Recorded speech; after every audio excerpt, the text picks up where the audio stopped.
오늘은 11번째 희망의 크레센도 사순절 묵상 투어를 하는 날입니다. 오늘 묵상의 본문 말씀은 욥기 11장 1절에서 12절의 말씀입니다. 욥기 11장은 욥의 세 친구 중에 한 명인 소발의 연설이라고 할 수 있습니다. 소발은 오늘 본문 5절과 6절에서 자신을 노골적으로 지혜에 통달한 지혜교사 또는 신학자라고 소개를 하고 있습니다. 그러나 친구 욥에 대하여는 본문 12절에 나와 있는 허망한 사람으로 이것은 지혜가 부족하고 무식한 사람을 지칭하는 것입니다. 심지어 그의 출생을 들나귀 새끼 같다라는 독설을 합니다. 욥은 분명히 고통 가운데 있습니다.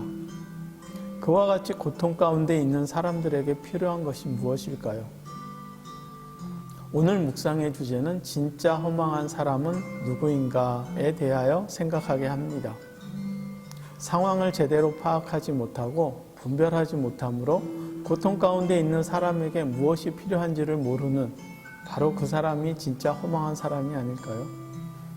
소발은 고통 가운데 있는 친구 욥을 향해 계속적으로 독설을 퍼붓고 있습니다. 그리고 하나님의 은혜를 회복하기 위해 욥에게 따라야 할 4가지 조건들을 이야기합니다.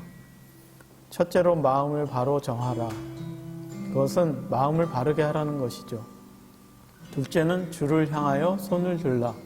이것은 겸손하게 순종하는 마음으로 주께 오라는 뜻입니다.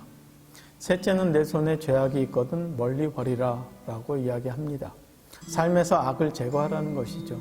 그리고 마지막으로 불의가 내 장막에 있지 않게 하라라고 이야기를 합니다. 소발의 이러한 훈계는 마치 한편의 은혜로운 설교와도 같습니다. 마음을 바로 정하라, 주를 향하여 손을 들라. 내 손에 죄악이 있거든 멀리 버리라. 불의가 내 장막에 있지 못하게 하라. 우린 이러한 설교를 듣게 된다면 분명 아멘으로 화답할 것입니다. 여러분, 욥의 친구 소발은 분명 하나님의 일을 하는 사람이었을 것입니다. 우리가 살아가고 있는 오늘날에도 수많은 주의 백성들이 하나님의 일을 한다고 합니다. 소발과 같이 은혜로운 설교를 할 만큼 똑똑하고 정확한 지식들을 가진 많은 이들이 하나님의 일을 하고 있습니다.